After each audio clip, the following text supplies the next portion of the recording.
አለ። እሺ እሺ፣ ያው የኢተርናል ጀነሬሽን ላይ ኢየሱስ የእግዚአብሔር ዘላለማዊ ልጅ ነው የሚለው ላይ ሾርት ኤንድ ፕሪሳይስ በሆነ መልኩ ይሄ በጣም እንትን ነው። ኦሪጂናሊ ቸርች ስታስተምር ገና ስለ ክርስቶስ ስታስተምር በአብና በወልድ መካከል ያለውን ኮሚኒኬሽን ስታስተምር ያንን በአብና በወልድ መካከል ያለውን ሪሌሽንሽፕ ስታስተምር ያስተማረችው ነገር ነው። ገና መጽሐፉ ላይ ስትገቡ የምታገኙት ነገር ነው። ኢተርናል ጀነሬሽን ወይም ዘላለማዊ ልደት የሚባል ነገር ትላንትና እያነሳን ነበርና እዚህ ተጠይቄ መልሼ ከዛ የተመለሰለት ሰው እዛ ሄዷል። እዛ ደግሞ ሊሰማ ማለት ነው።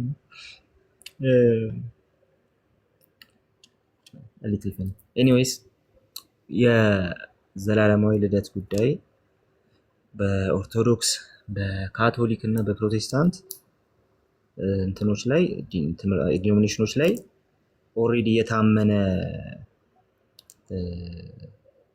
ትምህርት ነው። ኦኬ፣ የታመነ ትምህርት ነው። ስለዚህ ይህንን ትምህርት መቃወም ክርስትናን መቃወም ባጭሩ በቃ ክላሲካል ክርስቲያኒቲን መቃወም። እሱ ላይ ሁል ጊዜም ቢሆን ጥንቃቄ ይፈልጋል፣ በጣም ጥንቃቄ ይፈልጋል። ቤተክርስቲያን የተጋደለችላቸው ትምህርቶች ምንድን ናቸው?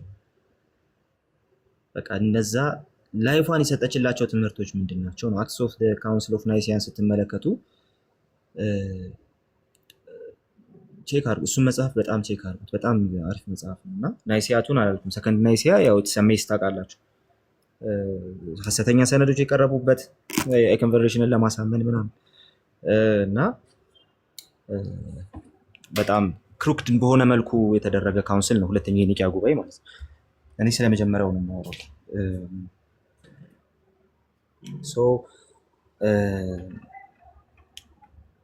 ይሄ የኢተርናል ጀነሬሽንን ጉዳይ ስትመለከቱ ቀጥታ የመጀመሪያው ካውንስል ጋር ነው የምትሄዱት ማለት ነው። አክትስ ኦፍ ዘ ካውንስል ኦፍ ናይሲያን ስትመለከቱ እዛ ቦታ ላይ የነበሩ ጳጳሳት እና እዛ ቦታ ላይ የነበሩ ሊቃውንት አብዛኞቹ ጠባሳ ያለባቸው፣ አካላቸው የጎደለ፣ አንድ አይናቸው የጠፋ ምናምን ናቸው እና ይሄ በቃ በጣም ተንፈላሶ አሁን እንደ ካርዲናሉ ኦር እንደ እንትኑ እንደ ጳጳሱ ምናምን እንደ ፓትሪያርኩ ወይም እኛ ጋር ስትመጡ የአብያተ ክርስቲያናት ጉባኤ መሪ ምናምን እንደምትሉት የሆነ በቃ እንትን ያደረጉ ምናምን ወዝ ያላቸው ምናምን መሪዎች አይደለም የምታዩት። እንደዛ አይደለም የምታዩት። ፒክቸራይዝ ሲያደርግላችሁ እንትን ታደርጋላችሁ። በጣም በብዙ መከራ ውስጥ ያለፉ፣ ብዙ ጠባሳ፣ ብዙ የአካል ጉድለት ምናምን የያዙ ናቸው የተሰበሰቡት ማለት ነው። ከየአገሩ መጥተው የተሰበሰቡ እነዛ አውሳቢዮስ ዘኒቆሜዲያ እና አውሳቢዮስ ዘቂሳርያ የተለያዩ ሊቃውንት ናቸው። አውሳቢዮስ ዘኒቆሜዲያ የአሪዮስን ስታንድ የያዘ ሰው፣ አውሳቢዮስ ዘቂሳርያ ደግሞ ያንን ካውንስል በተመለከተ የዘገባቸው ነገሮችም አሉ። እንደ አውሳቢዮስ ዘኒቆሜዲያ የሄትሮሲዮስን እሳቤ እንትን ያደረገ አይደለም፣ ኢንጆይ ያደረገ ሰው አይደለም። ስለዚህ ሁለቱ የተለያዩ ሰዎች ናቸው። ኦኬ፣ አንዳንድ ጊዜ ይምታታሉ እነዚህ ተመሳሳይ ስም ያላቸው አባቶች። አውሳቢዮስ ዘኒቆሜዲያ ኦልሬዲ አርዮሳዊ ነው፣ አውሳቢዮስ ዘቂሳርያ አይደለም። እሱ የቤተክርስቲያን አባት ይባላል፣ የቤተክርስቲያን ታሪክ አባት ይባላል፣ አውሳቢዮስ ዘቂሳርያ ማለት ነው። ሌሎች እንደዚህ ተመሳሳይ ስሞችን በደንብ መያዙ ጥሩ ነው። ቸርች ሂስትሪ የምታጠኑ ሰዎች በተለይ ለምሳሌ ቀለሜንጦስ ዘሮም አለ፣ ቀለሜንጦስ ዘእስክንድርያ አለ፣ ከዛ ሌላም ቀለሜንጦስ ደግሞ አለ፣ ቄርሎስ ዘእስክንድርያ አለ፣ ከዛ ቄርሎስ ዘኢየሩሳሌም አለ።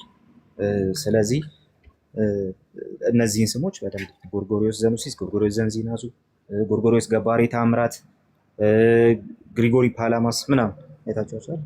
ተመሳሳይ ስም ናቸው። ስራዎቻቸው ኮንፍሌት እንዳይሆኑ እንትን ማድረግ አለብን። አራት ጎርጎሪዮስ ጠቀስኩ አሁን እዚህ ማለት ነው። ቀለሜንጦስ 3 ቀለሜንጦስ ምናምን። አውሳቢዮስንም እንደዛው እንዳናምታታ መጠንቀቅ አለብን። አውሳቢዮስ ዘቂሳርያ የቤተ ክርስቲያን ታሪክ አባት ነው ብያቸዋል። አውሳቢዮስ ዘኒቆሜዲያ ግን የእነ አሪዮስ እንትን ነው፣ ኮምፓኒየን ነው። እዛ መጽሐፍ ላይ ስትመለከቱ አውሳቢዮስ ዘኒቆሜዲያ ወጥቶ ማንበብ ይጀምራል እና ወጥቶ የሚያነበው ወልድ ከአብ ጋር ሄትሮሲዮስ ነው። እንደዚሁም ደግሞ ወልድ ጅማሬ አለው። አባት የተባለው አብ ጅማሬ የለውም። አባትና ልጅ በእድሜ እንደሚቀዳደሙ እንደዛ የሚል ነገር ያነባልና ምን ይላል ጸሐፊው? እነዛ ያንን ጠባሳ ያንን የጎደለ አካል ምናምን ይዘው የተሰበሰቡ አባቶች በሙሉ ይሄን ሲሰሙ አላስቻላቸውም። እና በታሪክ አንድ የሚነገር አለ። በጥፊ አሪዮስን የተማታ አባት አለ ይባላል። የታሪኩ እውነተኝነት ኦልሬዲ እሱ የሚያከራክር ጉዳይ ሆኖ እያለ ማለት ነው።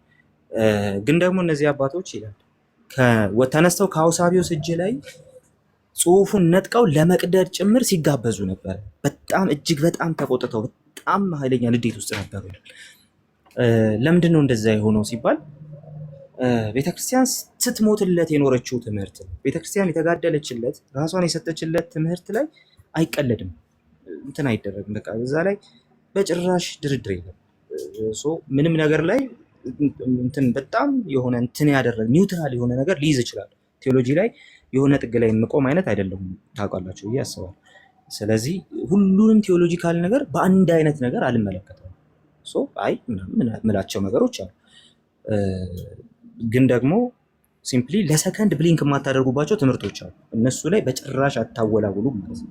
አንዱ ትምህርተ ክርስቶስ፣ ትምህርተ እግዚአብሔር በጣም ወሳኝ ጉዳይ ነው። ይሄ ቤተክርስቲያን የሞተችለት ጉዳይ ነው። ለምንድን ነው ቄሳር ጌታ ነው በሉ ሲባሉ አንልም ብለው ሲሞቱ የነበረው ሲባል ኢየሱስ ጌታ ነው፣ ኢየሱስ ክርስቶስ እሱ ጌታ ነው የሚለው ነገር እሱ በጣም በጣም በጣም በጣም ዋጋ ያስከፍል ስለነበር እሱ ማለት ምን ማለት እንደሆነ ይገባቸዋልና ማለት ነው። ያ ትምህርተ እግዚአብሔር የቆመው በዛ መሰረት ነው። ኦኬ። ስለዚህ ስትሞትላቸው የነበሩ ትምህርቶች ናቸው እነዚህ ትምህርቶች። መታችሁ አይ ከአብ ከዘላለም የተገኘ የሚለው እንደው ተሳስቷል ምናምን ብላችሁ እናንተ እዚህ ሪፎርሙሌት የምታረጉት ሪኢንተርፕሬት የምታረጉት ነገር የለም። እንደዛ አይነት ነገር የለም። ስለዚህ እዛ ላይ we have to be serious። በጭራሽ ለሰከንድ ብሊንክ አናደርግም፣ ማድረግም የለብንም። ኤተርናል ጀነሬሽን የታመነ ትምህርት የታመነ የሚሆንበት ምክንያት ኒቂያ ላይ የሆነ ነገር ስለተባለ አይደለም። ኒቂያ ካውንስሎች እንደዛ ነው የሚሰሩት። ስለ ጤናማዎቹ ነው እያወራ ያሉት። ጤናማ የሆኑት ካውንስሎች የሚሰሩት በዛ ነገር። እነዛ ካውንስሎች አዲስ ትምህርት አይደለም የሚፈለስፉት፣ ፎርሙሌሽን ሊያስቀምጡ ይችላል። ለምሳሌ ኒቂያ ላይ ሆሞሲዮስ የሚል ቃል አለ፣ መጽሐፍ ቅዱስ ላይ ሆሞሲዮስ የሚል ቃል አታገኙም። ሃይፖስታቲክ ዩኒየን የሚለውን ቃል እነ ቄርሎስ ተጠቅመውበታል፣ ቄርሎስ ዘእስክንድርያ። ነገር ግን ሄዳችሁ መጽሐፍ ቅዱስ ውስጥ ሃይፖስታቲክ ዩኒየን የሚል ቃል አታገኙም። ቃላቱ ፎርሙሌት ተደርገው ሊመጡ ይችላል። ነገር ግን ቃላቱ የተሸከሙት ቴዎሎጂ መጽሐፍ ውስጥ ያለ ቴዎሎጂ ነው። ስለዚህ ካውንስሎቹ ምንድን ነው የሚሰሩት? በፊት የነበረውን ወር ደግሞ መጽሐፍ ቅዱስ ላይ ያለውን ትምህርት ማጽናት ነው። ትምህርቶቹ ላይ ምን ሲመጣ ችግር ሲፈጠር፣ አዲስ ትምህርት አይደለም። ትምህርቶቹ ላይ ግን ችግር ሲፈጠር፣ ትምህርቶቹ ላይ አሳሳቢ ነገሮች መምጣት ሲጀምሩ፣ አታክ ሲኖር፣ ክርስትናን አትስቴክ የሚያደርግ ነገር ሲመጣ ካውንስሎቹ ይያዛሉ። ስለዚህ እነዛ ካውንስሎች በትክክል ትምህርቱን የትኛው ነው ትክክለኛ መጽሐፍ ቅዱሳዊ ትምህርት የሚለውን ነገር ያስቀምጣሉ እንጂ ካውንስሎቹ ላይ አዲስ ትምህርት አይደለም የሚፈጠረው ማለት ነው። በኒቂያም ኬዝ ተመሳሳይ ነው። ለምንድን ነው ያ ሁሉ ቁጣ የነበረው በአባቶች ዘንድ በነዛ ሊቃውንት ዘንድ ስትሉ የነበረው ነገር ወይም ኦሳቢዮስ ዘኒቆሜዲያ እና አሪዮስ እያቀረቡ ያሉት ነገር ኮምፕሊትሊ የቤተክርስቲያን ህልውና አደጋ ላይ የሚጥል ስለነበረ ነው። ልክ እንደ ኖስቲሲዝም ማለት ነው። ኖስቲሲዝም እና አሪያኒዝም እንትን ቢያደርጉ ቢሳካላቸው ክርስትና አሁን ባለበት አቋሙ አታገኙትም። ሰምሃው የሆነ ከልት ነበር የምታገኙት ይላል ኤርል ካይነስ የተባለ ሰው አለና ኖስቲሲዝም ተሳክቶለት ቢሆን ክርስትና አሁን ካሉ ፍልስፍናዊ ተቋማት መካከል አንዱ ሆኖ ባለፈ ነበር፣ አንዱ ሆኖ ነበር እንጂ ይህን ያህል the greatest religion of all የሚሆን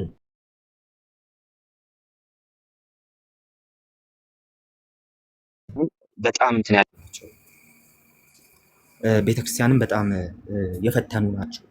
ስለዚህ ጥንቃቄ ይፈልጋል። ሂስቶሪካል አመጣጡን በዛ ደረጃ ያወራሁት ለምንድን ነው ሲባል ኢተርናል ጀነሬሽን ምን ያህል ሲሪየስ ነው የሚለው ነገር ነው እዚህ ጋር ለማውራት የሞከርኩት። ስለዚህ ቤተክርስቲያን ሪሊ የሞተችላቸው የተጋደለችላቸው ትምህርቶች ምንድን ናቸው? ሪሊ ቤተክርስቲያን አት ኦል ኮስት የጠበቀቻቸውና ፕሪዘርቭ ያደረገቻቸው ትምህርቶች የትኞቹ ናቸው? መጽሐፍ ቅዱሳዊ ቤዛቸውስ ምን ይመስላል የሚለውን ነገር ሁልጊዜም ቢሆን ለማየት መሞከር አለበት። ኢተርናል ጀነሬሽን ከነዛ ውስጥ አንዱ ነው። ኢተርናል ጀነሬሽን ምንድን ነው? በአማርኛ ዘላለማዊ ልደት ይባላል። ዘላለማዊ ልደት በአማርኛ እሱም ደግሞ ኢየሱስና አብ ያላቸውን ሪሌሽንሺፕ የሚያሳይ ነው። የኢየሱስና አብ አንድ መለኮት ናቸው ካልን በትሪኒቲ ውስጥ አንድ አምላክ አለ ሶስት አካል ስንል መለኮትነትን የምናወራው በጀነራል ነው፣ አካልነትን በፓርቲኩላር ነው የምናወራው። ልክ እንትና ባስልዮስ ዘኪሳርያ እንዳስቀምጠው ማለት ነው። በዛ መንገድ ነው የምናስቀምጠው። ስለዚህ አንድ ጀነራሊ አንድ መለኮታዊ ባህሪ ካለ አንድ ኦሲያ አንድ ኢሴንስ ካለ አምላክን አምላክ ሊያስብሉ የሚችሉ አትሪቢዩቶች ይሄ ሴት ኦፍ አትሪቢዩትስ ይባላል። ኢሴንስ የሚባለው አንዳንዱን ነገር እየፈታሁላችሁ ኢሴንስ ወይም ደግሞ ኦሲያ ስትሉ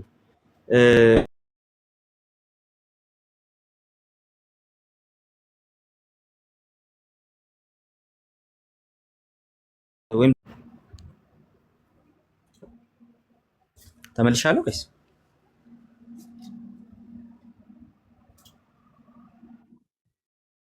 እሺ እሺ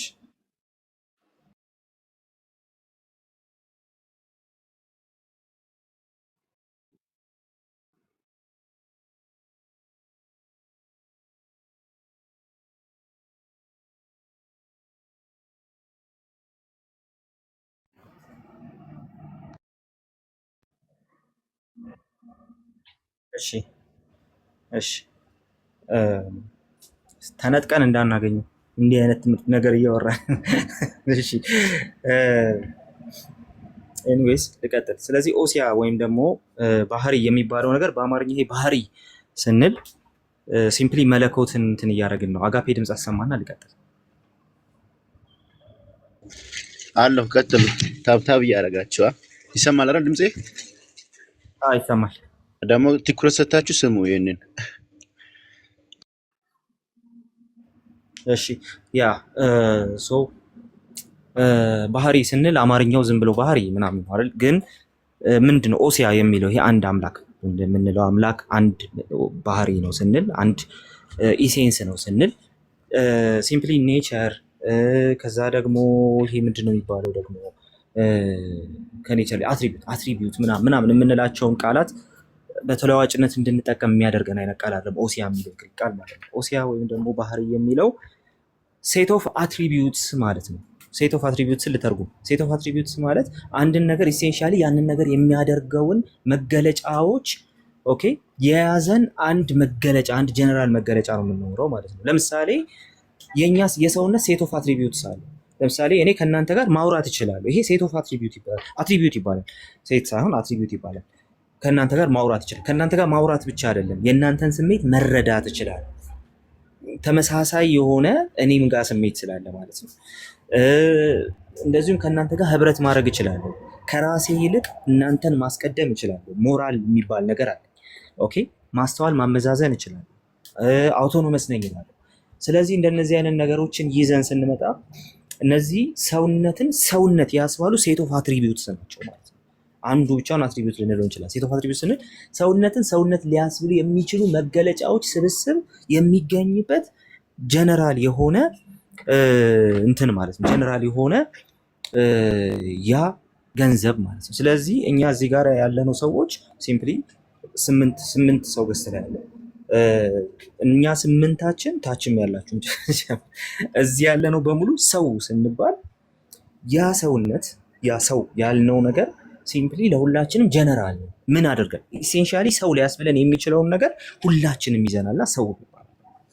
ይሄንን የኛ ኦሲያ ነው። ኢሴንሳችን ምንድነው? ሰውነት ነው። ስለዚህ ያ ሴት ኦፍ ፕሮፐርቲስ ያሉት ኔቸር ነው። ኦሲያ ስንል ያንን እያለን ያለ ባህሪ ስንል ነው።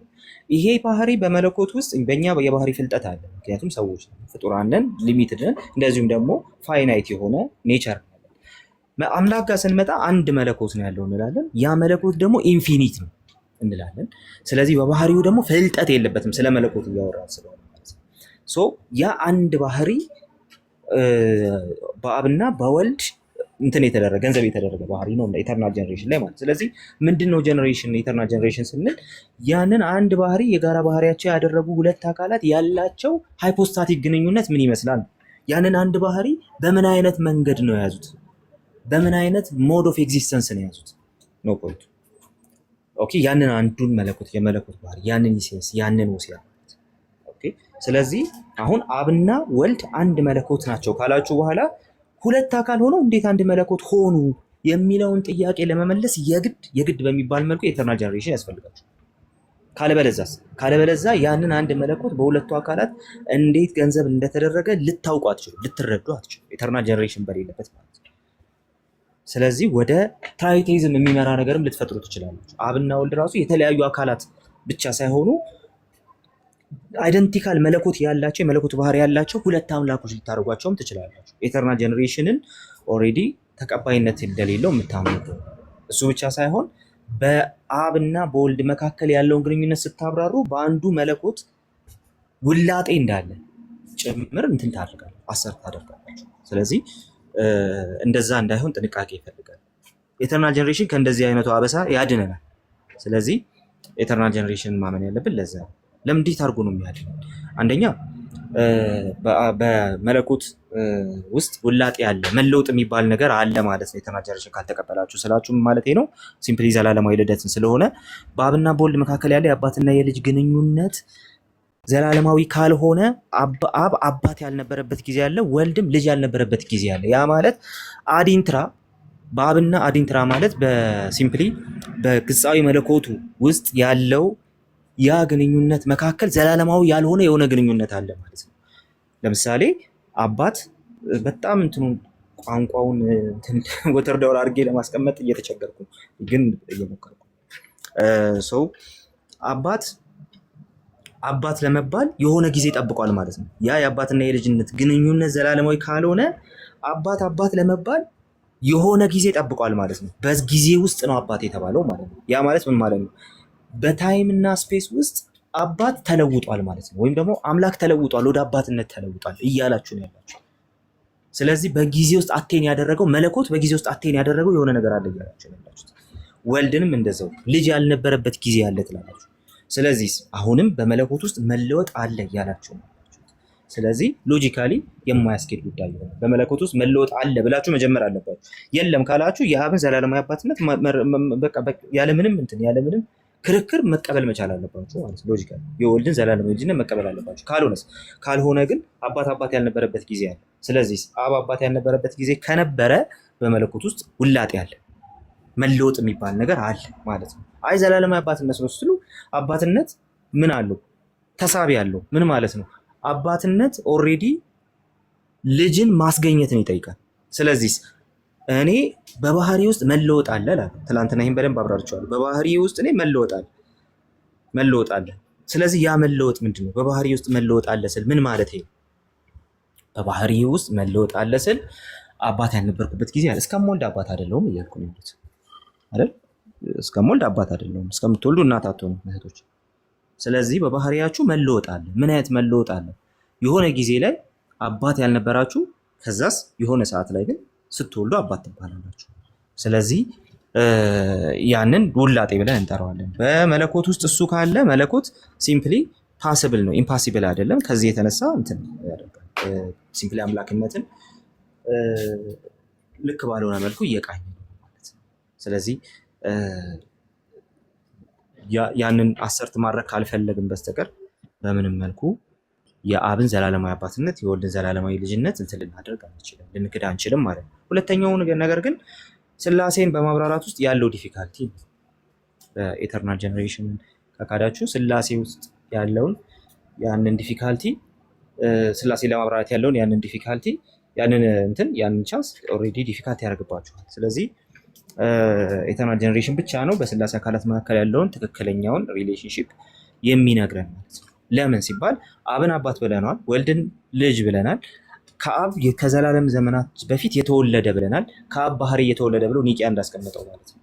ስለዚህ ከአብ ባህሪ ከዘላለም ዘመናት ጀምሮ የተወለደ ካልን ያንን የአንድ መለኮት ቴዎሎጂ ምን እናደርጋለን? ፕሪዘርቭ እናደርጋለን። ካልሆነስ አይ ከአብ ባህሪ አይደለም የተወለደው እና ወልድ የራሱ ባህሪ ነው፣ አብ የራሱ ባህሪ ነው ወደ ማለት ይወስደናል። ይሄ ደግሞ ሁለት አምላክ አለ ወደ ማለት ይወስደናል። በአጭሩ ኢተርናል ጀነሬሽንን ክዳችሁ ዲቤት ብትገቡ ራሱ ወደ ምን ኮላፕስ ታደርጋላችሁ? ወደ ትሪኒቲን ትታችሁ ወደ ትራይቴይዝም ኮላፕስ ታደርጋላችሁ። ኢተርናል ጀነሬሽንን በካዳችሁበት ሰዓት ማለት። ስለዚህ ወደ ትራይቴይዝም ኮላፕስ ላለማድረግ ብቸኛ ያላችሁ አማራጭ ምንድን ነው ሲባል አንዱን የመለኮት ባህሪ በዘላለማዊ መገኘት ውስጥ ወልድ ባህሪውን እንዳደረገ እንትን ማመን አለባችሁ ማለት ነው። ስለዚህ ይሄ ሁለቱ ነው። ግን እዚህ ጋር ቀላል ነው ጥያቄው ብዬ አይደለም፣ ወር ደግሞ ጉዳዩ ቀላል ነው ብዬ አይደለም ይሄ ማለት ነው። ምክንያቱም ቀላል ያልሆኑ ነገሮች አሉ። መገኘት ካለ አስገኚ ኦልሬዲ መቅደም አለበት አይደል? ይሄ ምንም የሚያከራክር አይደለም። በቃ መገኘት ካለ አስገኚ መቅደም አለበት። አስገኙ ይቀድማል፣ የተገኘው ደግሞ ይከተላል። ይሄ ቀላል ሎጂክ ነው። ቀላልም ጥያቄ ነው። ለምሳሌ እኔ ልጄን አልፈጠርኩትም ወለድኩት እንጂ ወላጅ መሆን ሳያስፈልግ ማነው ፈጣሪ መሆን ሳያስፈልገኝ ወላጅ ሆኜ ራሱ ከልጄ እበልጣለሁ በእድሜ። አይታችኋል?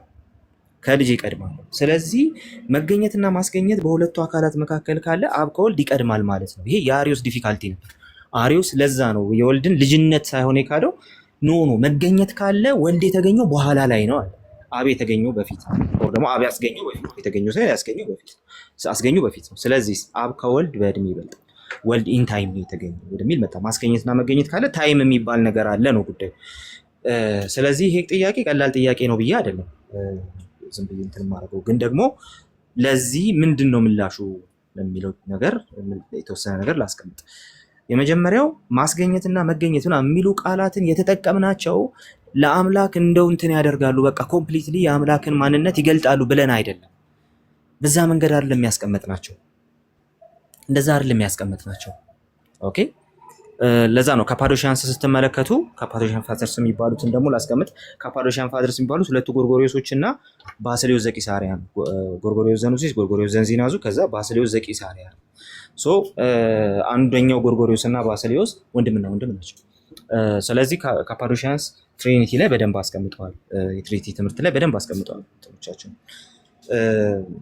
ሶ እነሱ ሲያስቀምጡ ፀሐይንና ብርሃኑን ምናምን ያስቀምጡት እነሱ ናቸው እንደ ምሳሌ ማለት ነው። ብዙ ጊዜ ስላሴ ሲባል አይታችሁ ከሆነ እንቁላል ምናምን ምሳሌ እያደረገ ያስቀኛል። እንቁላል ትራይቴዝም ነው እኮ በቃ እንቁላል ካላችሁ ትራይቴዝም፣ ሶስት የተለያየ ባህሪ ያለው ነገር ስለሆነ እያነሳችሁ ያላችሁት እና አንዱ ከአንዱ ጀነሬት የሚያደርግ ነገር ስላልሆነ ማለት ነው።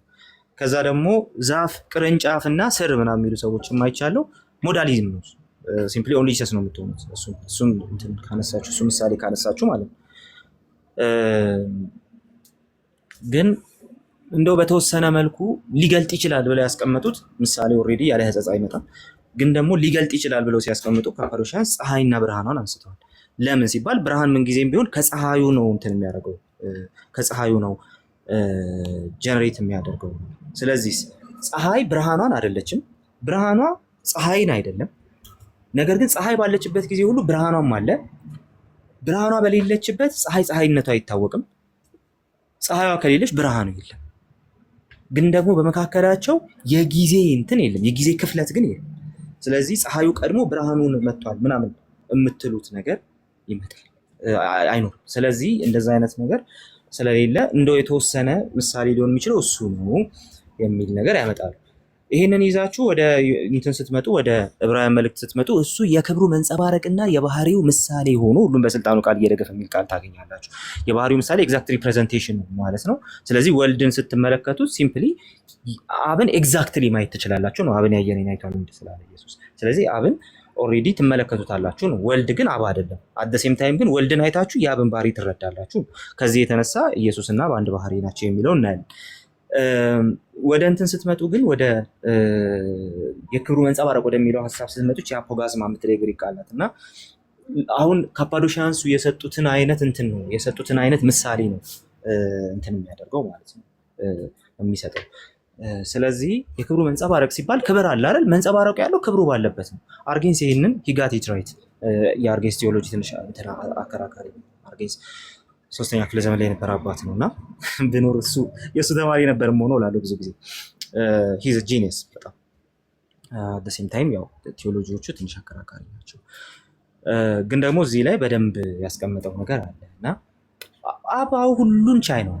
ሁሉን ቻይ የምትሉት አብን ነው አለ። ሁሉን ቻይ የምትሉት አባትን ነው አለ። ፈጣሪ የምትሉት አባትን ነው አለ። ግን ደግሞ አለ ፈጣሪ ነው የምትሉት አብ፣ ሁሉን ቻይ የምትሉት አብ ግን ሁሉን ቻይነቱ የሚታይበት ነገር ያስፈልጋል።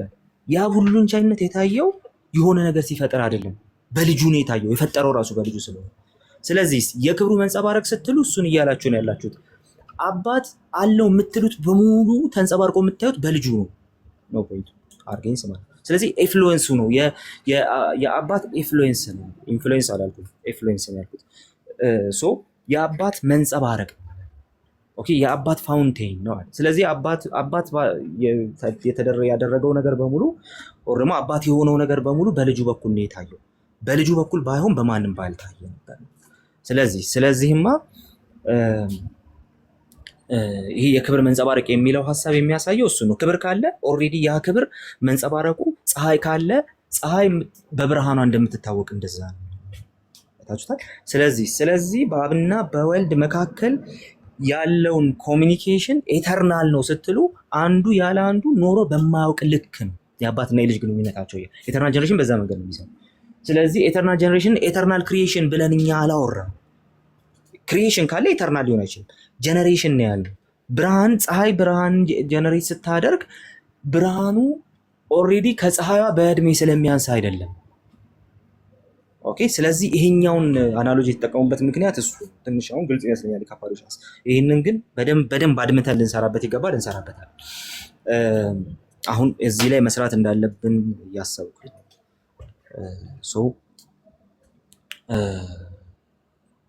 ቴዲ አፍሮ ለተከታዮቹ ለቀቅ እናደርግና እዚህ ላይ መቆየቱ ጥሩ ነው ብዬ አስባለሁ።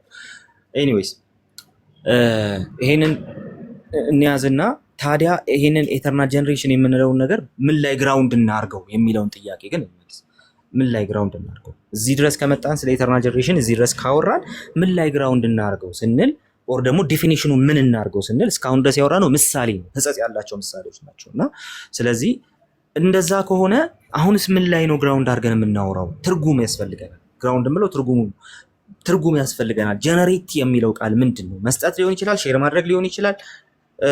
ቴክ ኢት አስ መስጠት ወይ ነው ሼር ማድረግ፣ እሱ አይደለም ጉዳዩ። እሱን ግን በምን ውስጥ ነው የሆነዋል? በዘላለም ውስጥ የሆነ ጉዳይ ነው አለ። ስለዚህ ምን ማለት ነው? አባት ጀነሬት አድራጊው ነው ስንል አስገኝ ነው እንጂ እየተገኘ አይደለም። አምቢጋትን ነው አብ ስንል ሲምፕሊ እያልን ያለነው ነገር ምንድን ነው እየተደረገ ያለው ነገር እዛ ቦታ ላይ እያለን ያለነው እንደዚህ አንድ መለኮታዊ ባህሪ አለ።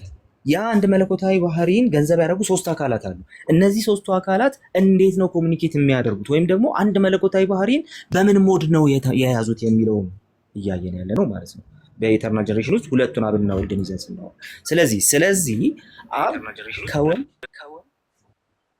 ስለዚህ አብ ወልድ ከአብ ተወልዷል ስንል ምን እያልን ያለ ነው? በዛ ዘላለም ውስጥ በማይቆጠር ዘመን ውስጥ አብ ለወልድ ያንን መለኮታዊ ባህሪ ኮሚኒኬት አድራጊ ነው፣ ወልድ ኮሚኒኬት ተደራጊ ነው ይላል።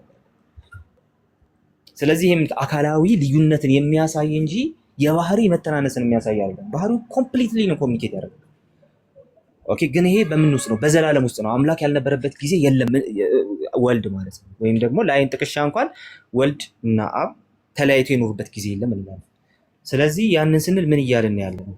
አብ ጋር ያለውን መለኮታዊ ባህሪ በአካላዊ ልዩነት ውስጥ ወር ደግሞ በዚህ በአካላዊ በግብር ያሉ እንደሌለ በግብር የሚለያዩት በአዴክስትራ ብቻ አይደለም። አዴክስትራና አዴንትራ ምን እንደሆነ ኢንሾርት እነግራቸዋለሁ። ግን ደግሞ በዛ በአብና በወልድ መካከል ያለው ልዩነት አንዱ የግብር ነው እንላለን። ምን አይነት ግብር ስንል አብ ወላዲ ነው፣ ወልድ ተወላዲ ነው። ወላዲና ተወላዲ ማለት ምን ማለት ነው ስንል አብ ያንን መለኮታዊ ባህሪ ሼር አድራጊ ነው፣ ወልድ ደግሞ ኮሚኒኬት ተደራጊ ነው፣ ሼር ተደራጊ ነው እንላለን ማለት ነው። ኦኬ። ታዲያ ይሄ ግን በምን ውስጥ ነው? በዘላለም ውስጥ ነው ያለው። ይሄ ሲግኒፊካንሱ ምንድነው ስንል አካላዊ ልዩነትን ቁልጭ አድርጎ ያሳያል። ሞናርኪ ኦፍ ዘ ፋዘር ይሄ እንትን ጉዳይ የኢተርናል ጀነሬሽን ጉዳይ ምናምን በዚህ መልኩ የሚታይ በዘላለም ውስጥ ምን አድርጎታል? ኮሚኒኬት አድርጎታል ለወልድ ያንን የመለኮት ባህሪ። ስለዚህ ይሄ አካላዊ ዲፊኒሽኑን ያሳያል ማለት ነው። ስለዚህ ዴፊኒሽናችን ይሄ መጽሐፍ ቅዱሳዊ መሰረት አለ ነው። አዎ ሁለት ነገር ይጠበቅብናል። ኢተርናል ጀነሬሽንን የሚይዝ ሰው ኢተርናል ጀነሬሽንን እንትን የሚያደርግ ሰው ገንዘብ የሚያደርግ ሰው ሁለት ነገር ማብራራት ይጠበቅበታል። ሁለት መልስ መስጠት ይጠበቅበታል ከመጽሐፍ ቅዱስ። የመጀመሪያው አብ እና ወልድ የአባትና የልጅ ግንኙነታቸው ዘላለማዊና ሌላ ቦታ የሌለ መሆኑን ማወቅ እና ማሳየት መቻል አለብን ከመጽሐፍ ቅዱስ አንድ። ሁለተኛ ነገር ደግሞ ኢተርናል ጀነሬሽንን አብ ከዘላለም አንድም ሳይቀር ያንን የመለኮቱ ባህሪ ኮሚኒኬት አድራጊ መሆኑን የሚያሳይ ነው ለወልድ፣ ወልድ ኮሚኒኬት አድራጊ መሆኑን የሚያሳይ ነው ስንል እሱን ሊያሳይ የሚችል ጥቅስ መጽሐፍ ቅዱስ ለማግኘት መቻል አለብን። ስለዚህ እነዚህ ሁለት ታስኮች መስራት አለብን። ስለዚህ የመጀመሪያውን እንስራ። የመጀመሪያው ምንድነው? በአብና በወልድ መካከል ያለ የአባትና የልጅነት ግንኙነት ኤተርናል ነው ወይስ አይደለም? እሱ ብቻ ሳይሆን ደግሞ በአብና በወልድ መካከል ያለው የአባትና የልጅነት ግንኙነት ሌላ ቦታ የሌለ ነው ወይስ ሌላ ቦታ ያለ ነው? እዚህ ላይ ሲሪየስሊ ቆመን ማየት አለብን። ይህን ጥያቄ ደጋቲት ሮንግ የእኛ ቤት መናፍቃን ማለት ነው። የእኛ ቤት መናፍቃን ይህንን በጣም በእንትን አድርጎታል። ለምሳሌ እኛም ልጆች ነን፣ ወልድ ልጅ የተባለው ኢየሱስ ልጅ የተባለው እኛ ልጅ በተባልንበት መንገድ ነው ምናምን የሚሉን እዚሁ ሚዲያው ላይ ያሉ እንትኖቻችን መናፍቃኖቻችን ያንን ነው ሉዝ የሚያደርገው። ይህ ጥያቄ ካለመመለስ ነው የሚጀምሩት ማለት። ስለዚህ ይህ ጥያቄ ላይ የኢየሱስ ልጅነት እንደኛ አይነት ልጅነት እንዳልሆነ መጀመሪያ አስረግጠን መነሳት አለብን ማለት። እኛ በጊዜ ውስጥ ነው ልጆች የተባልነው። ሁለተኛ ነገር ልጆች የተባልነው በማመን ነው። ሶስተኛ ነገር ልጅነታችን በቀጥታ ልክ ሐዋርያው ጳውሎስ ሮሜ ላይ እንደሚያሳየን ሁዮቴሲያን ወይም ደግሞ የአዶፕሽን ልጅነት ነው። የአዶፕሽን የጉዲፈቻ ልጅነት ነው። ጉዲፈቻ ሲባል ለኛ ጥሩ ስሜት አይሰጥም ማለት ግን ደግሞ ይህ ሲመሰገንበት የኖረ ነው ቸርች ሲል ላይ እንጂ ፕሮፐር ሰንሺፕ አይደለም እንደወልድ እንደዛ ይሄ የባህሪ ልጅነት አይደለም፣ ፕሮፐር አይደለም ሲባል። ስለዚህ በክርስቶስ በማመን ከሞት ወደ ህይወት የመጣንበት ነው። ስለዚህ የኢየሱስን ልጅነት እንለየው ምን እንደሚለየው። አንደኛ በማመን ያገኘው ልጅነት አይደለም እንደኛ። ስለዚህ አንታይቴሲስ ብቻ ነው የምንሰራው እዚህ ጋር ፖዚቲቭን ኤክስፕላኔሽን ደግሞ በኋላ እሰጣለሁ። አሁን አንታይቴሲስ ብቻ እንስራ ወይም ደግሞ ተቃራኒውን ብቻ እንስራ፣ ከኛ የሚለይበትን ያልሆነውን ነገር ማለት ነው። እኛ ምንድነን? እኛ በዘላለም ውስጥ አይደለም ያገኘ ነው ብለናል። በዘላለም ውስጥ ነው እሱ ያገኘው። ምክንያቱም ልጅ ስለሆነ እንደተላከ መጽሐፍ ቅዱስ ገላትያ ምዕራፍ 4 ቁጥር 4 ላይ ስለሚነግረን ማለት ነው። ስለዚህ ይሄ መጀመሪያው ነው። ሁለተኛው እኛ ከሞት ወደ ህይወት የመጣንበት ልጅነት ነው። ኢየሱስ ከሞት ወደ ህይወት የመጣበት ልጅነት በጭራሽ አይደለም። ሶስተኛ የኛ ልጅነት ሁዮቴሲያ በሚል ግሪክ ቃል የተጠቀሰና እግዚአብሔር ከክፉ ዓለም ከአመፀኛ ልብ አላቆ ለሱ መንግስት ቤተሰብ ያደረገበት ነው። ኢየሱስ ከዛ አመፀኛ ልብ ተላቆ የሱ ቤተሰብ የሆነበት ልጅነት አይደለም። ስለዚህ እነዚህ የልጅነት እንትኖች ሲሪየስ ናቸው፣ ዲስቲንክሽኖች ሲሪየስ ናቸው። አራተኛውና ወሳኙ ጉዳይ ደግሞ እኛ በማመን ያገኘነው ልጅነት ነው። ኢየሱስ ይህን ልጅነት አቴን ለማድረግ በማመን ያገኘው አይደለም፣ ወር ደግሞ ማመን የሚጠበቅበት አይደለም፣ አልተጠበቀበትም። ስለዚህ የእኛና የኢየሱስ ልጅነት በጭራሽ አንድ አይነት አይደለም፣ በጭራሽ አንድ አይነት አይደለም። ለዛ ነው ኢየሱስ ወደ አባቴና ወደ አባታችሁ፣ ወደ አምላኬና ወደ አምላካችሁ ያለ። ወደ አባታችን ወደ አምላካችን ለምን አላለም? የእኛና የእሱ ልጅነት ሲምፕሊ ክላስ አለው ማለት ነው። ስለዚህ አንድ ክላስ ላይ አይደለም። ኢየሱስ ልጅ የተባለው እኛ ልጅ እንደተባልን ነው፣ እኛ ልጅ እንደሆነው ነው የሚለው ነገር የተረገመ ነገር፣ የተረገመ ትምህርት። ኦኬ፣ በቀጥታ ሰውን ወደ አምላክነት ተራ ለማውጣት የሚደረግ መፍጨርጨር ነው። ይሄ የእምነት ቃል እንቅስቃሴ የፈጠረው ነገር የመጨረሻ አደገኛ ትምህርት ነው። ስለዚህ እኛ ልጅ የሆነው ኢየሱስ ልጅ እንደሆነው በጭራሽ አይደለም እንላለን። ይሄ አንታይቴሲስ ነው የሰራነው። እሺ፣ ሌላ የልጅነት አስፔክቶች አሉ። ይህንን እንድትረዱ ጂሰስ ዘ ሰን ኦፍ ጋድ የሚል በጣም አጭር መጽሐፍ አለ። የማን መሰራችሁ? ካርሰን ጂሰስ ዘ ሰን ኦፍ ጋድ የሚል መጽሐፍ አለ። ትንሽ መጽሐፍ ነች፣ በጣም ቤስት መጽሐፍ ነች። እኔና ዴቭ አንግሊካን እናጠናው ነበር ቁጭ ብለን የሆነ ሰዓት የዛሬ 3 ዓመት ቲክቶክ ከመምጣት በፊት ማለት ነው። ጂሰስ ዘ ሰን ኦፍ ጋድ ኢዝ ሪሊ ጉድ መጽሐፍ እና እዛ ላይም ያብራራል ይሄንን ማለት ነው። አባትነት ሴንሱ ምንድን ነው፣ ልጅነት ሴንሱ ምንድን ነው የሚለውን ነገር ማለት ነው። እና የልጅነት ሴንስ ምንድን ነው፣ ልጅነት ሴንሱ ምንድን ነው የሚለውን ነገር እኔ ምንድን ነው የዲፍረንሱ ማለት ነው። አንደኛ ልጅ ሲባል ከዘፍጥረት ስንጀምር መላእክት የእግዚአብሔር ልጆች ተብለዋል። የእግዚአብሔር ልጆች ሊቆሙ መጡ ተባለ ዕብራውያን ላይ አይደለ? ስለዚህ በእግዚአብሔር ፊት ሊቆሙ መጡ። እነማን? እነዚያ የአምላክ ልጆች በእግዚአብሔር ፊት ሊቆሙ መጡ። ሰይጣን ደግሞ አብሯቸው መጣ አለ። መላእክትን ነው የሚያሳየው ማለት ነው። እሱ ብቻ ሳይሆን የእግዚአብሔር ልጅነትን ስንመለከት አሁንም ከሰውነት ተራ ከፍ ያለን ሰው ያልሆነ ሱፐርናቹራል ባህሪ ያለውን ኢንቲቲ በሚያሳይ መልኩ በተለያየ መልኩ ሲቀመጥ እንመለከተዋለን። ስለዚህ የእግዚአብሔር ልጅነት አንዱ ሴንስ ነው በብሉይ ኪዳን የምናገኘው ማለት ነው። እንግዲህ ይሄ ዘፍጥረትን ትተን ነው፣ ዘፍጥረት ስለ ኔፊሊም የሚያወራውን ትተን እሱ አከራካሪ ስለሆነ ማለት ነው። ግን ደግሞ ሌላ ተፈጥሯዊ ኃይል ያላቸው እነሱ የእግዚአብሔር ልጆች ተብለዋል። ማንም ይሁኑ የእግዚአብሔር ልጆች ተብለዋል። ይሄ አንድ። ሁለተኛ የእግዚአብሔር ልጅነት ሌላ ሁለተኛው እዛው ብሉይ ኪዳን ላይ ቆመን ማለት ነው። ሁለተኛው ነገስታት የእግዚአብሔር ልጆች ተብለዋል። ነገስታት ራሳቸው የእግዚአብሔር ልጆች ተብለው ተጠርተዋል። ስለዚህ ይሄ ሁለተኛው ነው። ሶስተኛው የአብርሃም ዘር እስራኤላውያን የእግዚአብሔር ልጆች ተብለዋል። እሱ ደግሞ ስለ ኪዳን ነው የእግዚአብሔር ልጆች ተብለዋል። ነገስታቱ የእግዚአብሔርን ስልጣን እነሱ በምድር ላይ ኤክሰርሳይዝ ስለሚያደርጉ የተባሉበት ነው። መላእክቱ ሱፐርናቹራል አቅም ስላላቸው የተባሉበት ነው። ሶስተኛው የእግዚአብሔር ልጅነት ሴንስ ደግሞ ሲምፕሊ ከእንትን አንጻር የሚነገር ነው። እስራኤል አንጻር የሚነገር ነው። እስራኤል የበኩር ልጄ ነው ብሎ እግዚአብሔር ሲናገር እስራኤል የበኩር ልጅ ያለው ከኪዳን አንጻር ለአብርሃም ከገባው ኪዳን አንጻር ነው። ስለዚህ ከዛ ኮቨናንት አንጻር ልጅነት ተሰጥቷቸው እንመለከታለን። ስለዚህ በብሉይ ኪዳን እነዚህን ሴንሶች በአጭሩ ማግኘት እንችላለን። ይሄንን ይዘን ወደ አዲስ ኪዳን እንምጣ። አዲስ ኪዳን ላይም የእግዚአብሔር ልጅነት የተለያየ ሴንስ ይዞ መጥቷል። ስለዚህ ልጅ ነኝ ስንል ኢየሱስ ልጅ ነው ስንል ሌላ ልጅነትን ስናወራ በፍጹም አውድ ሳንቀላቅል መሆን አለበት ማለት ነው። ስለዚህ አዲስ ኪዳን ላይ ስንመጣ ለምሳሌ የሚያስተራርቁ ብፁዓን ናቸው የእግዚአብሔር ልጆች ይባላሉና ተብለው ተጽፏል። ስለዚህ እግዚአብሔርን ፈቃድ የሚያደርጉ እነሱ የእግዚአብሔር ልጆች ተብለዋል። የሚያስታርቁ እነሱ ምን ተብለዋል? የእግዚአብሔር ልጅ ተብለዋል። እርቅን የሚፈልጉ የእግዚአብሔር ልጅ ተብለዋል። እሱ ብቻ ሳይሆን በሰማይ ላለው አባታችሁ ልጆች ትሆኑ ዘንድ ተብሎ ተነግሯል። ስለዚህ እግዚአብሔር ያዘዛቸውን ነገር ለመፈጸም የሚሞክሩ ሰዎች ጭምር የእግዚአብሔር ልጆች ተብለው እናገኛቸው። ስለዚህ የእግዚአብሔር ልጅነት ሉክ በዚህ መልኩ እንትን ሲያደርግ ኤክስፓንድ ሲያደርግ እንመለከተዋለን ማለት ነው። ከዛ በኋላ ደግሞ እኛ ያለን የእግዚአብሔር ልጅነት ነው፣ ቅድም ያየ ነው ማለት ነው። ከሞት ወደ ሕይወት የመጣንበት ያ የእግዚአብሔር ልጅነት በማመን ያገኘነው የእግዚአብሔር ልጅነት አለ። መጨረሻ ላይ ደግሞ ያለው የእግዚአብሔር ልጅነት ኦልሬዲ ስለ ኢየሱስ የተነገረ የእግዚአብሔር ልጅነት። ስለዚህ እነዚህን ሴንሶች በትክክል ማጥናት አለብን። ዝም ብለን ኢየሱስ ልጅ በተባለበት ነው እኛም ልጅ የተባልነው፣ እኛ ልጅ በተባልንበት ነው ኢየሱስ ልጅ የተባለው የሚለው የሚያዋጣ አይደለም። እንኳን እኛና ኢየሱስ እኛና የሚያስተራርቁ ልጅ የተባሉበት መንገድ እንኳን የተለያየ፣ እኛና መላእክት ልጅ የተባልንበት መንገድ የተለያየ፣ እኛና የብሉይ ኪዳን ላይ ነገስታት ልጅ የተባሉበት መንገድ ፍጹም የተለያየ። ኦኬ። ስለዚህ ኮንቴክስት እንትን ሳናደርግ ነው። አሁን ይሄንን ያስቀመጥኩበት ምክንያት ምንድን ነው? ብዙ ሰዎች ኤተርናል ጀነሬሽን መቀበል የሚከብዳቸው አሁን ኮንቴክስት ብቻ ነው፣ መጽሐፍ ቅዱስ ሳልነካ ነው ይሄንን ያነሳሁት። የሚከብዳቸው ለምንድን ነው ስንል መጀመሪያውኑ እነሱ የእግዚአብሔር ልጅነታቸውን የሆነ ደረጃ ከፍ ማድረግ ስለፈለጉ እነሱ ልጅ የተባሉበትንና ኢየሱስ ልጅ የተባለበትን ሴንስ ምን ማድረግ ይፈልጋሉ? ኮንፍሌት ማድረግ ይፈልጋሉ እና ያንን ልጅነት ሴም ማድረግ ይፈልጋሉ። ያንን ካደረጉ በኋላ ሲምፕሊ በቃ ራሳቸውን የሆነ ደረጃ ያስቀምጠዋል። የሚሰሟቸውን ሰዎች የሆነ ደረጃ ላይ ያስቀምጠዋቸዋል። ዶክትሪን ማስተማሩ ላይ አይጠበቅባቸውም። ከዛ በኋላ ልጅ ነህ እያሉ ገንዘብ መሰብሰብ ነው የሚጠበቅባቸው። ስለዚህ ይሄ በጣም አደገኛ ትምህርት ነው። ለዛ ያልኳችሁ ቅድም ቤተክርስቲያን አስቀድመው ዋጋ በከፈለችባቸው ትምህርቶች ላይ ሲሪየስ ነው መሆን ያለብህን ያልኳችሁ ለዛ። ስለዚህ ይህንን ይዘን አሁን እንደየአውዱ ይለያያላልን። ኦኬ፣ እንደየአውዱ ይለያያላልን። እንደዚህ በሰፊው ለማውራት ዛሬ ሀሳብ አልነበረም። ሶል አውራ ግን እንደየአውዱ የሚለያይ ከሆነ ኢየሱስ የእግዚአብሔር ልጅ የተባለበትን አውድ ሳናገኝ በምንም መልኩ ሌላ ምላሽ አንሰጥም ማለት ነው።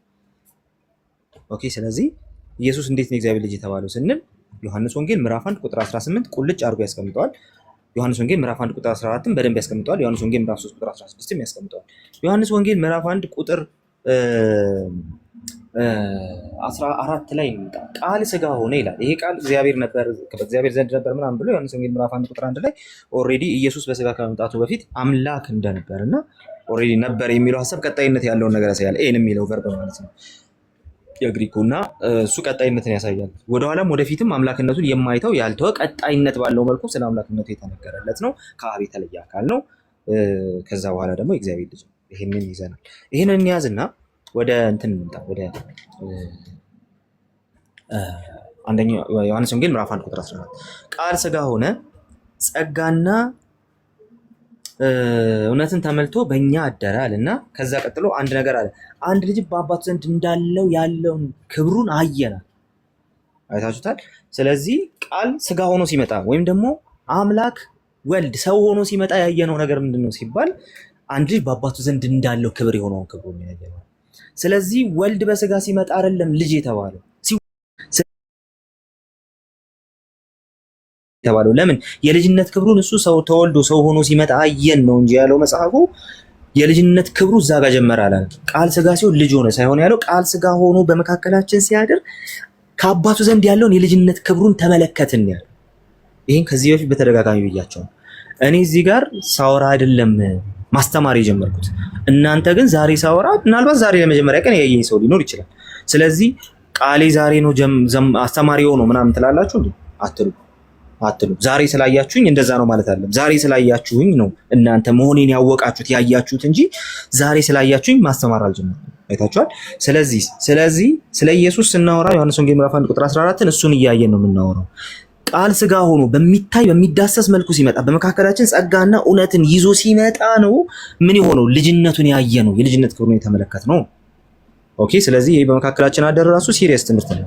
ግን ስለ ኢየሱስ አምላክነት ሳይሆን ኢተርናል ጀነሬሽንን ነው እያወራን ያለ ነውና ሌላው ይሄንን ይዘ ታዲያ ልጅነቱ ኦልሬዲ በስጋ የማይጀምር ከሆነ የልጅነቱ ኔቸር ምንድነው የሚለውን ነገር ዮሐንስ ወንጌል ምዕራፍ 1 ቁጥር 18 ላይ ዮሐንስ ወንጌል ምዕራፍ 1 ቁጥር 18 ላይ ከቶውንም ቢሆን እግዚአብሔርን ያየው አንድስ እንኳን የለም ይልና በገዛ እቅፉ ያለ አንድ ልጁ እሱ ተረከው ይላል።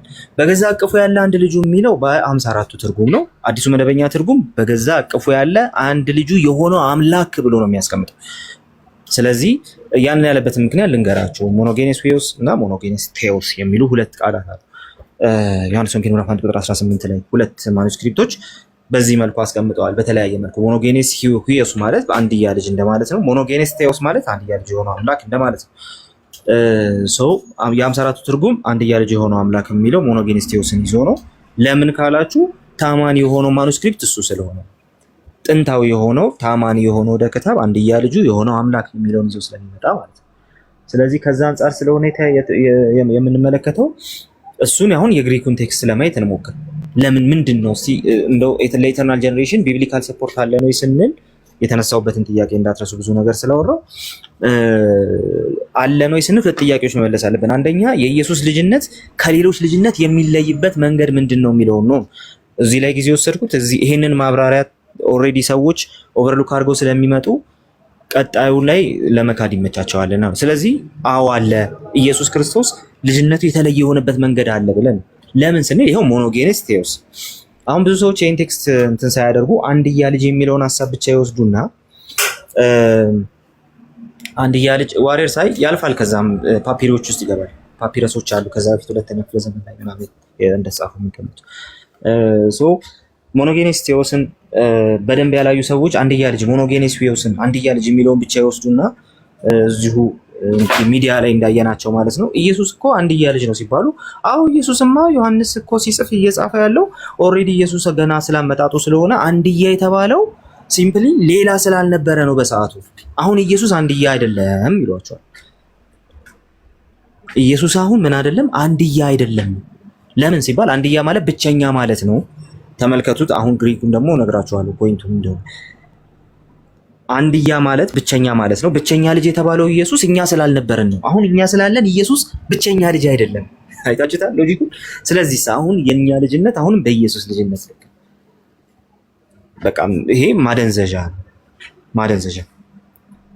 ሰው ሰማይን ትቶ መሬት እንዲቀር የሚያደርግ አይነት ማደንዘዣ ሲወጓችሁ ማለት ነው። ስለዚህ እኛ አሁን ስላለን ሲምፕሊ አንድያ አይደለም ኢየሱስ ብቸኛ ልጅ አይደለም። በቃ አሁን ልጆች ነን ከኢየሱስ ጋር አብረን ልጆች ነን ወደሚል ነገር ይወስዳል። ይሄ ፍጹም ስህተት ነው። ለምን የግሪኩ ግራመር ቴዎስን ባይጨምር ሞኖጌኔስ ብቻውን ራሱ ይህን እንዳይል ያደርጋቸዋል። ቴዎስን ባይጨምር ራሱ ማለት ነው። ስለዚህ ስለ ሞኖጌኔስ ልንገራችሁ ምን እንደሆነ። ቃሉ የሁለት ቃላት ጥምር ነው። ይህን በተደጋጋሚ እየነገርኳችሁ ነው፣ እንዳትረሱት ነው። በተደጋጋሚ እየነገርኳችሁ የቃሉ የሁለት ቃላት ጥምር ነው ሞኖጌኔስ ማለት የሁለት ቃላት ጥምር ነው።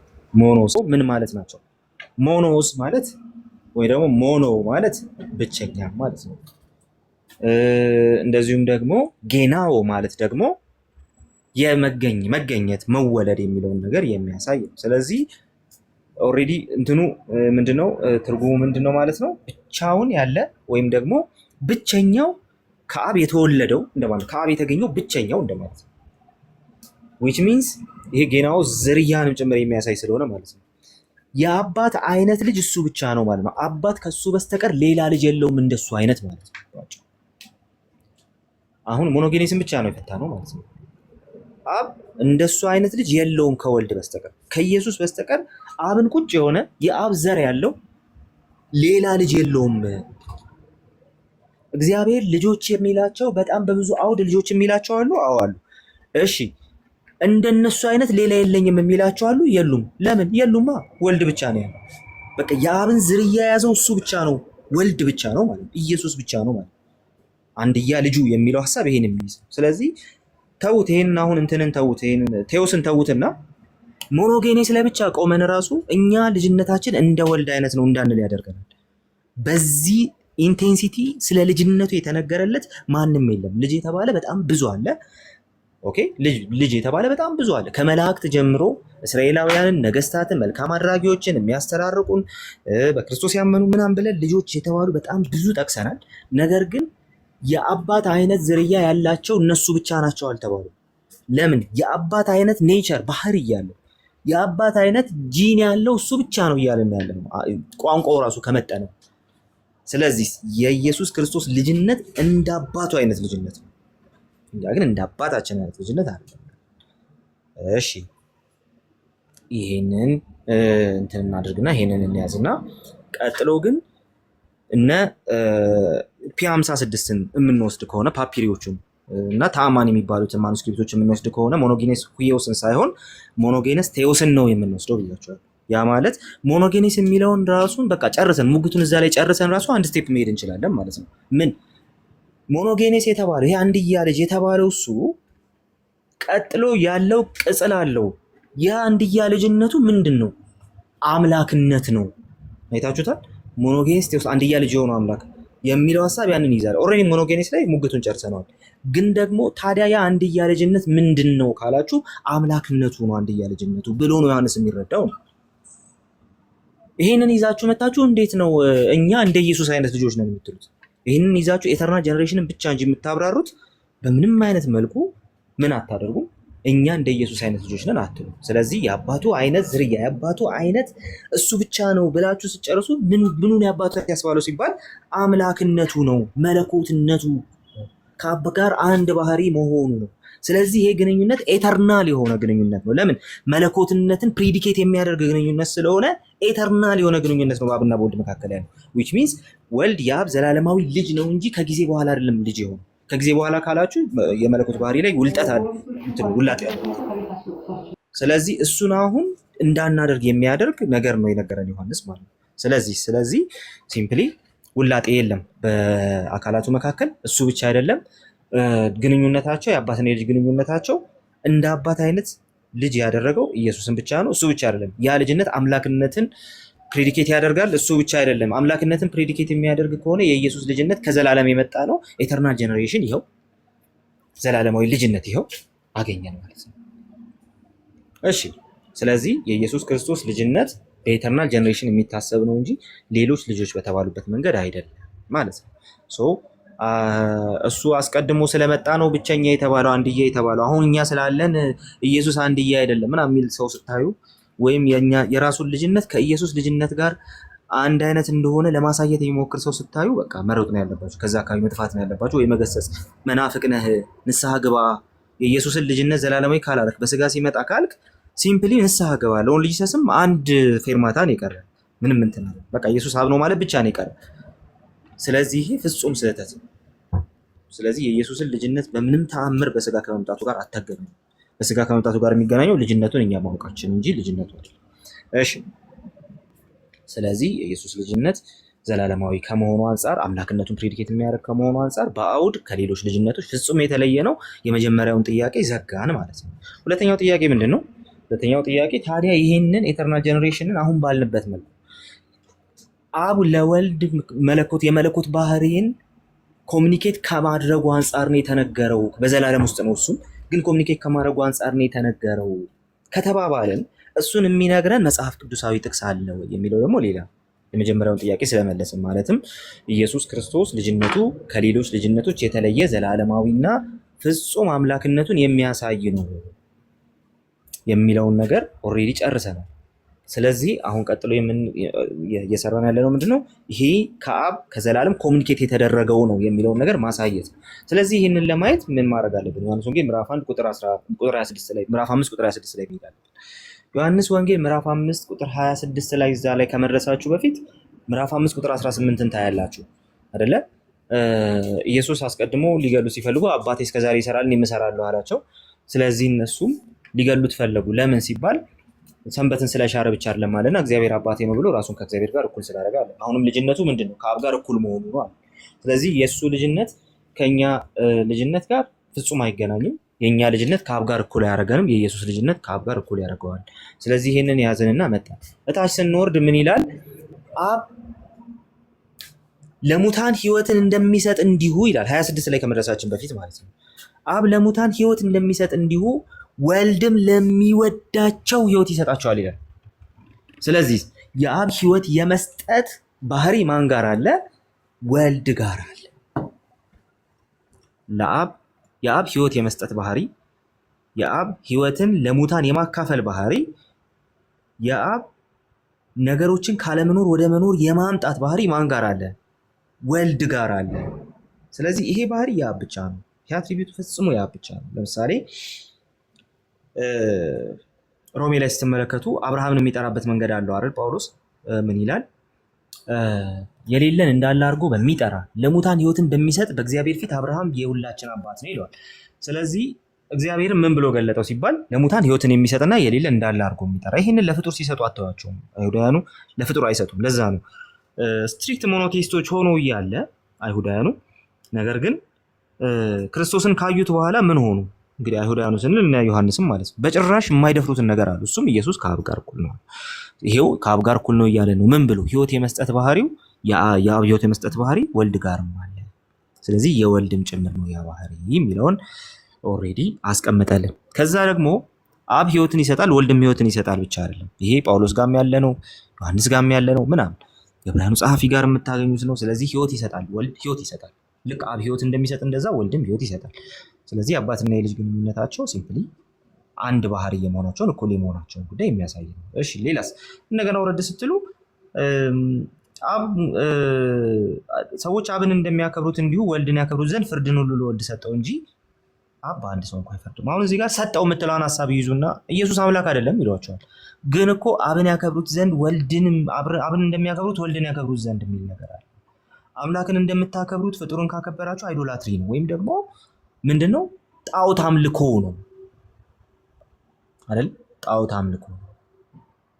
ነገር ግን በዚህ ቦታ ላይ ኢየሱስ አብን እንደሚያከብሩት እኔንም ያከብሩኛል፣ እንደውም ፍርድ ለእኔ ተሰጥቷል እያለ ይናገራል። አሁን መሰጠትን ብቻ ይዘን መሄድ የሌለብን ለዛ ነው። ለምን ሲባል መሰጠቱ ዘላለማዊ ከሆነ አካላዊ ልዩነትን የሚያሳይ እንጂ የባህሪ መተናነስን የሚያሳይ አይሆንም። ዘላለማዊ ካልን በታይም ኤንድ ስፔስ እንትን ካላለ እሺ፣ ወልድ ያንን ባህሪ ኮሚኒኬት ያላደርግበት ጊዜ አለ? የለም። ታዲያ ምንድን ነው የምትለኝ? ቻው እንዴ ምንድን ነው የምታወራው? ስለዚህ ይሄን ይዘን ነው ቁጥር 26 ላይ እንመጣ። ቁጥር 26 ላይ ስንመጣ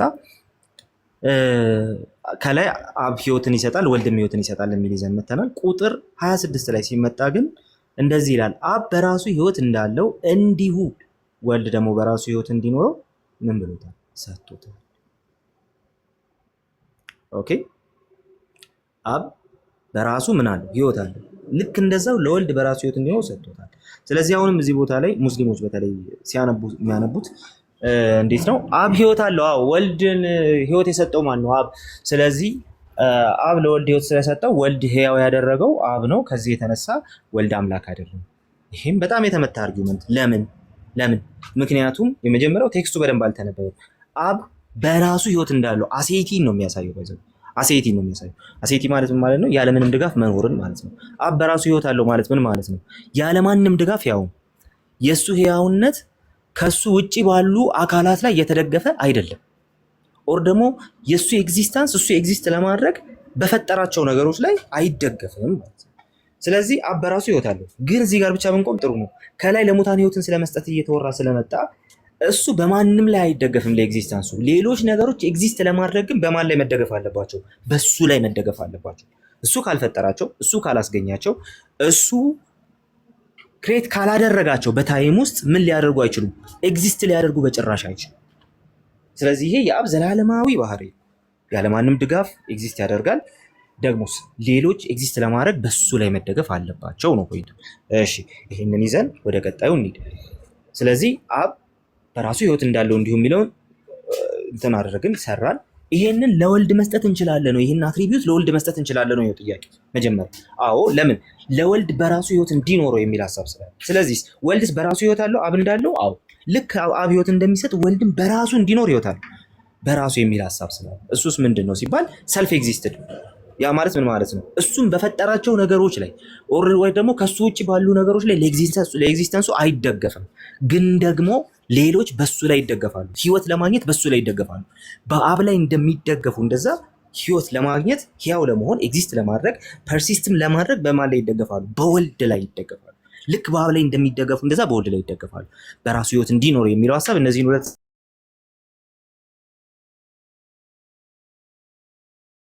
እዛ ግን አንድ ሰጠው የሚል ቃል አለ። ሰጠውን በዚህ ኮንቴክስት ውስጥ ነው የምናየው ማለት ነው። ሰጠው ስንል ታዲያ ምን ማለታችን ነው?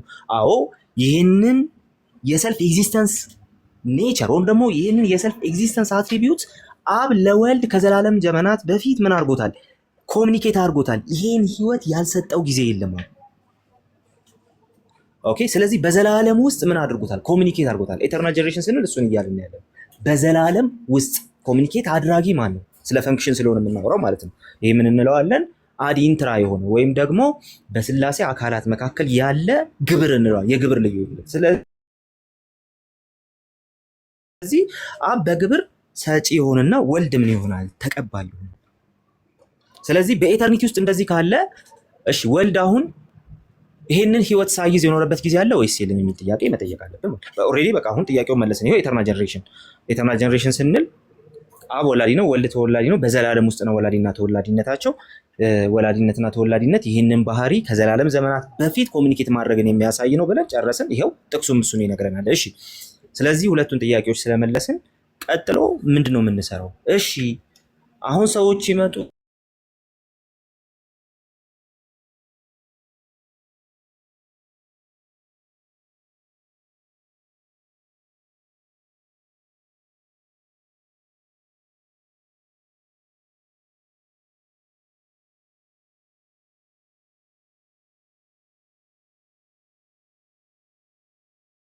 ዓለማት የተፈጠሩት በልጁ ነው የሚል ሀሳብ እናገኛለን። እነዚህ በሙሉ ምን ያሳዩናል? እንደውም ከፍጥረት በፊት ራሱ ታይም እና ስፔስ በማይወስነው መልኩ ወልድ ይህንን ባህሪ ከአብ ኮሚኒኬት ማድረጉን ያሳያል። እሺ ስለዚህ ወልድ ይህንን ባህሪ ከአብ ኮሚኒኬት ያላደረገበት ዘመን አለ? የለም። ስለዚህ ይህን መለኮቱ ባህሪ ከአብ ኮሚኒኬት አድርጎ ከዘላለም ዘመናት ጀምሮ ይኖራል ስንል ወልድን እንደ አብ አይነት ባህሪ ያለው የአብ ያንዲያው ባህሪ ያለው አድርጎ ለዘላለም የሚያኖረው ነው፣ ዘላለማዊ የሚያደርገው ነው። አዎ ጨረስን። ስለዚህ አብ ወልድ አምላክ ያልነበረበት ዘመን የለም ከአብ ተነጥሎ፣ ወይም ደግሞ አብ ከወልድ ተነጥሎ አምላክ ሆኖ የኖረበት ዘመን የለም ማለት። ስለዚህ የመስጠት የመቀበል ምናምን ጉዳይ በዘላለም ውስጥ የሆነ ነገር ከሆነ ፈንክሽንን ብቻ ግብርን ብቻ የሚያሳይ ይሆንና በአብና በወልድ መካከል ያለውን የግብርና የአካል ልዩነት የሚያሳይ ሆኖ ይቀመጣል እንጂ ወልድን ከአብ የሚያንስ ባህሪ እንዳለው አድርጎ አያስቀምጥም ማለት ነው። ስለዚህ ኒቂያ ላይ የተነገረው ነገር ይሄ ነው። ለዛ ነው ከብርሃን ብርሃን ፎሴክ ፎቶስ የሚለው ማለት ነው። ከዛ ቴዮናሌቲኖን ኤክቲዋሊቲኑ ብሎ ሲያስቀምጥ የሚያስቀምጠው በዛ ምክንያት ነው። ከብርሃን ብርሃን፣ ከብርሃን የተገኘ ብርሃን፣ ከእውነተኛ አምላክ የተገኘ እውነተኛ ብሎ ያስቀምጣል። የተወለደ እንጂ ያልተፈጠረ ብሎ ደግሞ ያስቀምጣል። ፖኤቴንታ ጌኔቴንታ ፖኤቴንታ ብሎ ያስቀምጣል። የተወለደ እንጂ ያልተፈጠረ። ስለዚህ መወለድ አሁን ያብራራነውን ሁሉ የሚይዝ ነው። በዚህ ሁሉ ውስጥ ግን መፈጠር የለበትም። ካለመኖር ወደ መኖር መምጣት ግን የለበትም። ስለዚህማ ከብርሃን የተገኘ ብርሃን፣ ከእውነተኛ አምላክ የተገኘ እውነተኛ አምላክ የሚለው ሐሳብ ቀጥታ የዕብራውያን ምዕራፍ 1 ቁጥር 1ን እንደዚሁም የዮሐንስ ወንጌል ምዕራፍ 5 ቁጥር 29ን እንደዚሁም የዮሐንስ ወንጌል ምዕራፍ 1 ቁጥር 18ን ሐሳብ ይዞ ይመጣል ማለት ነው። ስለዚህ ነገሮችን የምናብራራው በዚህ መልኩ ነው። ኢተርናል ጀነሬሽንን መካድ ይህንን ሪል የሆነ ነገር ኦልሬዲ ወደ መካድ ነው። እንደዚሁም ምድራዊ የሆነ ትምህርትን ገንዘብ እንድናረግ የመገደድ ነገር ነው የሚሆንብን ማለት ነው። ዛትስ ዋይ እንደው ለሰከንድም ቢሆን በጉዳዩ ላይ ብሊንክ ማድረግ የሌለብን ለዛ ነው። ስለዚህ ብዙውን ጊዜ አሴይቲ ሲነሳ ኦልሬዲ አብ ሰልፍ ኤግዚስተንት ነው ለወልድ ሰጥቶታል ስለሚል ወልድ እኮ ሲምፕሊ አሴይቲ የለውም ማለት ነው፣ ወይም ደግሞ ሰልፍ ኤግዚስተንስ በራሱ መኖር የሚባል ነገር የለውም ማለት ነው የሚል ሀሳብ ይነሳል። ዮሐንስ ወንጌል ምዕራፍ 5 ላይ በራሱ እንዲኖር ተሰጥቶታል ስለሆነ መሰጠትን ብቻ ሳይሆን በራስ መኖርንም ጭምር የሚያሳይ ነው። ሰው ያን እንዲያምን ይገደዳል። ከዛ ባለፈ ግን ይሄ ሁሉ እየሆነ ያለው አዲንትራ ነው። ይህን መጨረሻ ላይ ነግራችኋለሁ ብያችኋለሁ። ይህን ብዬ ልጠቅም። አዲንትራ ነው ስንል ሁለት ነገሮች አሉ። አዲንትራ እና አዴክስትራ የምንላቸው ነገሮች አሉ። አዲንትራ ማለት ኢማነንት ትሪኒቲ ማለት ነው፣ ወይም ደግሞ ውስጣዊ ግብር ማለት ነው። አዴክስትራ ማለት ኢኮኖሚክ ትሪኒቲ ወይም ደግሞ ውጫዊ ግብር ማለት ነው። ስለዚህ እነዚህን ሁለቱ መለየት አለብን። ስለዚህ በውስጣዊ ግብር ውስጥ የምናወራው ነገር በሙሉ በአብ በወልድ በመንፈስ ቅዱስ መካከል ያለ ዘላለማዊ ኮሚኒየንን የሚያሳይ ነው። ስለዚህ ብርሃን ሲነካችሁ፣ የፀሐይ ብርሃንና ሙቀት ሲነካችሁ አይ ፀሐይ አልነካኝም ብርሃኗ እንጂ እንደማትሉ፣ ብርሃኗ እኮ ፀሐይዋን አይደለችም እኮ ብርሃኑ ከፀሐይዋ የሚያንስ ነገር ነው እንደማትሉ፣ ልክ እንደዛው በአዲንትራ ወይም ደግሞ በውስጣዊ ግብር ውስጥ በግጻዊ መለኮት ውስጥ የሚሆን ፈንክሽን ኤተርናል እስከሆነ ድረስ አንዱ ከአንዱ በባህሪ ያንሳል ማለት አትችሉም። ኤተርናል ጀነሬሽንን እንትን የማታደርጉበት ምክንያት ኤተርናል ፕሮሴሽን እና ጀነሬሽንን እንትን የማታደርጉበት ምክንያት እሱ ነው። ወልድን እንደ ፍጡር እንድታዩ የማያደርጋችሁ ምክንያት ለምን ሲባል በአንዱ መለኮት አካላት መካከል የሚሆን ዘላለማዊ ኮሚኒኬሽንን የሚያሳይ ነው እንጂ በጊዜ ውስጥ የሆነ ነገር አይደለም አዲንትራ ማለት ነው። ስለዚህ ይሄ ኢማነንት ትሪኒቲ ይባላል። አዴክስትራ ቃላቶቹ እንድትለምዷቸው የፈለኩት እንዲሁ አንዳንድ ነገሮች ሲመጡ እንትን እንድታርጓቸው። አዴክስትራ ወይም ደግሞ ውጫዊ ግብር ስንል ግን ወይም ኢኮኖሚክ ትሪኒቲ ስንል ግን ከግጻዊ መለኮቱ ውጭ ያለ ነገር እያወራ ነው። አዲንትራ በሶስቱ አካላት መካከል ያለውን ዘላለማዊ ግንኙነት የሚያሳይ ሲሆን አዴክስትራ ግን ስሉስ አሐዱ አምላክ ከውጫዊው ዓለም ጋር ያለውን ግንኙነት የሚያሳይ ነው። ስለዚህ በፍጥረት ውስጥ አብ ወልድ መንፈስ ቅዱስ ያላቸውን ግንኙነት ከፍጥረት ጋር፣ በድነት ውስጥ ከሚድነው ህዝብ ጋር አብ ወልድ መንፈስ ቅዱስ ያላቸውን ግንኙነት። ስለዚህ ከድነት ጋር ብናገናኝ ለምሳሌ አብ ወልድ መንፈስ ቅዱስ ከድነት ጋር ያላቸው ግንኙነት ምንድነው ስንል አባት ልጁን ይልካል፣ ልጅ ተልኮ መጥቶ ዓለምን ያድናል። እንደዚሁም መንፈስ ቅዱስ ደግሞ ያመኑትን ሰዎች ይዋጃል፣ ያመኑትን ሰዎች ያትማቸዋል እንላለን ኤፌሶን ምዕራፍ 1 ላይ ማለት ነው። ስለዚህ ውጫዊ ግብር ተብሎ ይጠራል። ስለዚህ ይሄ በጊዜ ውስጥ የሚሆነው ሐሳቡ በእግዚአብሔር ዘላለማዊ ዕቅድ ውስጥ ያለ ነው። ነገር ግን በጊዜ ውስጥ ምን ይሆናል? ልክ እንደ አዲንትራ ሳይሆን በጊዜ ውስጥ ግን አብ ወልድ መንፈስ ቅዱስ ከዓለም ጋር የሚኖራቸው ኮሚኒኬሽን ላይ ምን ያደርጋል? ዲፔንድ ያደርጋል። ስለዚህ ሲምፕሊ ያ አዴክስትራ ወይም ደግሞ ኢኮኖሚክ ትሪኒቲ ብለን እንጠራዋለን። ስለዚህ እኛ እያወራን ያለ ነው ኤተርናል ጀነሬሽን በአዲንትራ ውስጥ ስለሆነ በአንዱ ግጻዊ መለኮት ውስጥ የሚሆን ዘላለማዊ ነገርን ኦልሬዲ ሲንግል አውት አድርገን የፈለገ ነገር ቢሆን ማለት ነው ሲንግል አውት አድርገን እንትና ግን ከእንትና ያንሳል እንድንል አያስችለን። ስለዚህ በዚህ ጉዳይ ላይ እንደዚህ አይነቱ ሲሪየስ አቋም ሊኖር ይገባል። ፕሮቴስታንት ነኝ ብላችሁ ይሄንን በቃ ጀስት ብሊንክ ካረጋችሁበት ትክክል አይሆንም። ኑፋቂ ውስጥ ነው ገቡት። ትክክል ማትሆኑ ወልድ የአብ ዘላለማዊ ልጅ አይደለም ብሎ የሚያስተምር ወንጌላዊ ቤተክርስቲያን አላውቅም። እዚህ ጋር ሙሉ ወንጌሎች አሉ። እንግዲህ ይኸው ዋሪየርስ ሙሉ ወንጌል ነው። ሌሎች ቸርቾች ያላችሁ ትኖራላችሁ፣ ቃለ ሕይወት ያላችሁ ትኖራላችሁ። ልትነግሩን ትችላላችሁ እዚሁ ማለት ነው። እንደዚሁም ደግሞ እኔ ምኬሲ ነኝ። እንግዲህ ምኬሲ እንደዚህ አይነት ትምህርት ካየች ስታስወግድ ነው ማውቃት። በዚህ አይነቱ ትምህርት ውስጥ በጭራሽ ልትገኙ አይገባም። ኤተርናል ጀነሬሽን መካድ አይኖርባችሁም ማለት ነው። እኔ የሚያስቀኝ ነገር ግን ይህን ሁሉ ካልኩ በኋላ ዘጋው። ይህንን አመሰግናለሁ። ጥያቄዎች ካሉ እናስተናግዳለን። ረጅም ሰዓት ነው ያስኩባችሁ። ሌሎቻችሁ እንድታወሩ እንትን ማድረግ አለብኝ። ኦፍኮርስ ኢቫን የኃይሉ ዮሐንስ ትምህርት ነው። ያው ጌታ ይመልሰዋል አንድ ቀን ኃይሉ ዮሐንስን ብዬ አምናለሁ። እንግዲህ ልቡን ካላደነደነ እና ግን በቃ እንደዚህ አይነት የተረገሙ ትምህርቶችን ሽሿቸው። እንደው ቁጭ ብላችሁም እሱን እንጂ ማድረግ አይገባችሁም። የሚያስቀኝ ነገር ግን እንዲህ አይነት በጣም በቃ ሲሪየስ ያልሆነ በጣም የተሳሳተ ነገር ይዘው ሲገቡ የምታዩቸው ሰዎች መጨረሻ ላይ የሞገታቸውን ሰው ፎቶ ይዘው ይገባሉ። እና ትናንትና አንዳንዶች ፎቶዬን ሰቅላችሁ እንትን ስትሉ ነበርና ፎቶዎች እያየው ነበር፣ ተልከውልኝ ነበር እኔ ላይፍ በነበርኩበት ሰዓት። እና ፎቶ ከምትሰቅሉ